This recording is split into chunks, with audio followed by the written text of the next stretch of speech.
আপনারা জানেন যে খিলগা তালতলা এই চৌরাস্তায় এই অঞ্চলে আমাদের যে সমিল এবং বিশেষ করে যেই প্রায় 20টার কাছাকাছি আপনার বিভিন্ন গাড়ির গ্যারেজ গ্যারেজ ছিল, যেখানে আপনার 3 ধরনের কার্যক্রম হতো।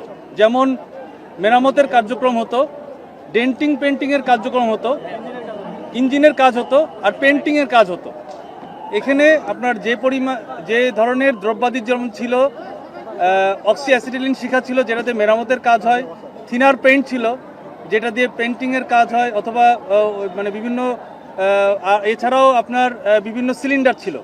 এই সিলিন্ডার, এই থিনার পেইন্ট, তারপরে আপনার অক্সি অ্যাসিটিলিন শিখা, আপনারা জানেন এগুলো সবই হাইলি কম্বাসেবল আইটেম। এখান থেকে আমরা খবর পেয়েছি 7:35 আমরা এখানে আসার পরপরই আধা ঘন্টার মধ্যে একটা বিস্ফোরণ হয় এবং এই বিস্ফোরণে চারিদিকে আগুনটা ছড়িয়ে পড়ে। এবং আগুনটা এতটাই ভয়াবহ ছিল যে এটা আমরা আসলে বুঝতে পারছিলাম না যে কিভাবে কোন দিক থেকে কোন দিকে সোর্স আগুনটার, এটা আমাদের খুঁজে পেতে অত্যন্ত কষ্ট হয়েছে। এবং আমাদের প্রাণপণ চেষ্টা ছিল যে আমরা যেন আগুনটা ছড়াতে না দেই, কারণ এই গ্যারেজ এবং সমিলের আশেপাশে আপনারা দেখে থাকবেন যে 7তলা 8তলা হাই রাইজ বিল্ডিং, 10তলা এসব বিল্ডিং রয়েছে এবং এখানে প্রচুর পরিমাণে বসবাস রয়েছে। সুতরাং এটা আমাদের মূল লক্ষ্য ছিল যে যেন এই আগুনটা না ছড়িয়ে যায়। যেহেতু এখানে এখনও সিলিন্ডার রয়ে গিয়েছে এবং এলাকাটা এখনও নিরাপদ নয়, এটা কিন্তু আমাদের এখন ড্যাম্পিং ডাউন চলছে, আমাদের নিয়ন্ত্রণ দিয়েছি আমরা, কিন্তু এই এলাকাটা নিরাপদ নয়। আমি আবারও উল্লেখ করছি, এই এলাকাটা এখন সর্বসাধারণের জন্য নিরাপদ নয়। আমাদের যে ডিফিকাল্টিসগুলো হয়েছিল সেইগুলোর প্রথমটা ছিল আমাদের অতিরিক্ত জনবল। এখানে এত পরিমাণে উৎসুক জনতা ছিল যে আমাদের গাড়িগুলো এই স্পটে আমরা ঢোকাতে পারছিলাম না, আমরা অপারেট করতে পারছিলাম না ঠিকমতো। আমাদের লাইনগুলো ঠিকমতো ভিতরে ঢোকাতে আমাদের অনেক কষ্ট হয়েছে আমাদের এই উৎসুক জনতার জন্য।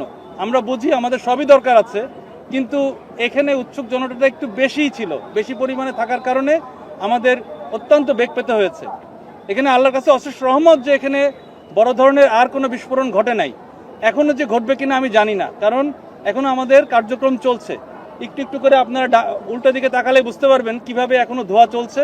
সুতরাং এই সিলিন্ডারগুলো কিন্তু এখনও রেস্কিউ করা হয়নি, কিন্তু এখানে এখনও লোকজন রয়ে গিয়েছে।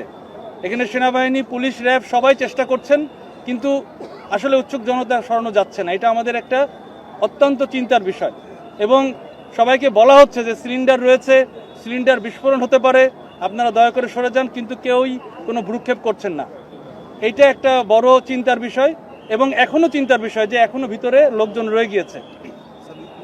আমরা অনুরোধ করব সবাই যেন এখান থেকে সরে যান, আমাদের কার্যক্রমে সহায়তা করুন, আমরা জায়গাটা আগে সেফ করি, নিরাপদ করি, তারপরে আপনারা আসবেন। আর সর্বোপরি আপনাদেরকে বলবো যে এখানে যে পরিমাণ গাড়ির গ্যারেজ রয়েছে, এই গাড়ির গ্যারেজের একটারও কোনো এই এলাকাটার পুরো আমাদের কোনো কমপ্লায়েন্স ছিল না। সুতরাং এইটার জন্য কিন্তু আসলে অনেক বড় ধরনের দুর্ঘটনা ঘটতে পারত, আপনার চারিদিকে ছড়িয়ে যেতে পারত, কিন্তু এখন পর্যন্ত এটা কিন্তু হয়নি। এটা আমাদের সবচেয়ে বড় সফলতা এবং আমরা চেষ্টা করেছি আগুনটা যেন না ছড়ায়। এই এরিয়াটা আবারও আমাদেরকে ভালো করে চেক করতে হবে এবং সিলিন্ডার এবং অন্যান্য যেসব থিনার পেইন্ট সহ অন্যান্য হাইলি কম্বাসেবল যেসব আইটেম রয়ে গিয়েছে এগুলো আমাদের একটা একটা করে এরিয়া চেক করে তারপরে ক্লিয়ার করতে হবে। সুতরাং আমাদের অনেক সময় লাগবে, যদিও এখন নিয়ন্ত্রণ দিয়েছি, কিন্তু আমাদের এই ড্যাম্পিং ডাউনে অনেক সময় লাগবে।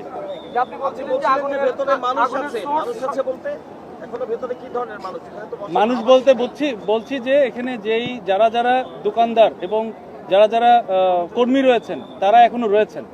এটাই স্বাভাবিক যে তাদের যেহেতু একটা ক্ষয়ক্ষতি হয়েছে তারা ওই জায়গাটা ত্যাগ করছেন না, কিন্তু আমরা যতই বলছি না কেন ওনারা কিন্তু ওই জায়গাটা ত্যাগ করছেন না। এটাই আমাদের একটা চিন্তার বিষয়। সোর্স শনাক্ত করতে অনেকটা সময় লাগছে, সোর্সটা কি ছিল আর কি পরিমাণ ক্ষয়ক্ষতি আপনারা প্রাথমিকভাবে দেখতে পেয়েছেন, কি কি ক্ষয়ক্ষতি দেখতে পেয়েছেন বিস্তারিত একটু বলুন। বিস্তারিত এখন বলা যাচ্ছে না, এটা আনুমানিক আমরা বলতে পারবো। প্রাথমিকভাবে আমাদের সোর্স এটা তদন্ত সাপেক্ষ। এটা কি কোনো একটা অক্সি অ্যাসিটিলিন শিখা থেকে হয়েছে, না এটা কোনো কেউ সিগারেট খেয়ে করেছে, না কেউ এখানে সাবোটেজ হয়েছে, এই প্রত্যেকটা বিষয় আমাদেরকে দেখতে হবে, বিচার করে দেখতে হবে। তবে এখানে যেটা মনে হয় যে অনেকগুলো সোর্স হতে পারে। অক্সি অ্যাসিটিলিন শিখা বললাম, তারপরে থিনার পেইন্ট বললাম, তারপর সিলিন্ডারের আর বিদ্যুতের শর্ট সার্কিট থেকেও হতে পারে। সুতরাং এটা এখন বলা যাচ্ছে না, এটা তদন্ত সাপেক্ষে আমরা বলতে পারবো। কি পরিমাণ মানে ক্ষয়ক্ষতি হয়েছে, আহত নিহত বা মানে জখম অথবা যারা ইয়ে হয়েছে? আমরা এখন পর্যন্ত কোনো আহত নিহতর সংবাদ পাইনি এবং আমাদের সবাই আল্লাহর রহমতে ভালো আছেন।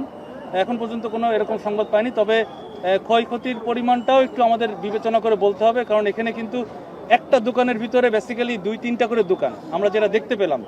সাপোজ একটা গ্যারেজ রয়েছে, এই গ্যারেজের মধ্যে আবার তিনটা আলাদা আলাদা দোকান রয়েছে, যেমন একটা পেইন্ট করে, আর একটা ডেন্টিং পেন্টিং করে, আর একটা আপনার মানে ইঞ্জিনের কার্যক্রম করে। সুতরাং এখানে বিভিন্ন টাইপের ইস্যু রয়েছে।